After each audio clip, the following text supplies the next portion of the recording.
పిల్లలే. వాళ్ళకేముంది అవసరంలా. వాళ్ళు సెపరేట్ ఐకాన్ నియాన్ బ్యాచ్‌లు ఉంటాయి. సెపరేట్ బ్యాచ్‌లు ఉంటాయి. వాళ్ళకి ఏం కొట్టరు, తిట్టరు. సరదాగా వస్తారు, తినేసి వెళ్ళిపోతారు. Enjoy luxury life. వాళ్ళ బ్యాచ్ అంతా ట్రీట్మెంట్ డిఫరెంట్ ఉంటది. వీళ్ళ ట్రీట్మెంట్ వేరే ఉంటాయి. ఇక్కడ ప్రైవేట్ యూనివర్సిటీలు కానీ, ప్రైవేట్ ఆర్గనైజేషన్లు ఇవే ఉంటాయండి. ఎక్కువ ఉండేవి అవే. కాస్ట్ ఫీలింగ్లు విపరీతంగా ఉంటాయి. ఎవడి బ్యాచ్ ఆడిదే. ఇప్పుడు మీకు కావాలంటే ఇప్పుడు అందుకే కదా కులాలు యూనివర్సిటీ చేసుకొచ్చింది ఎవరు? నాగార్జున యూనివర్సిటీని ఎలా నాశనం చేశారు? మీరు ఒక్కసారి యూనివర్సిటీకి వెళ్ళి చూడండి. అసలు అందులో ఇంతవరకు ప్రొఫెసర్లు అపాయింట్ చేశాడా?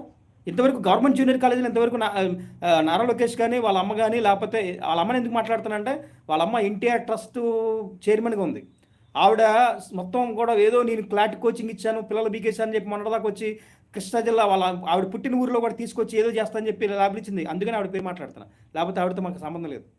మాకు రాజకీయంలో పొద్దున ఎవడ పవర్లు ఉంటే ఆడితేనే మాట్లాడతాం. నారా లోకేష్ ఎడ్యుకేషన్ మినిస్టర్ ఉన్నాడు. మరి ఆవిడ గవర్నమెంట్ కాలేజీల గురించి గవర్నమెంట్ జూనియర్ కాలేజీ ఏనాడన్నా మాట్లాడా? ఏనాడన్నా అందులో ఆడంట ఏంటి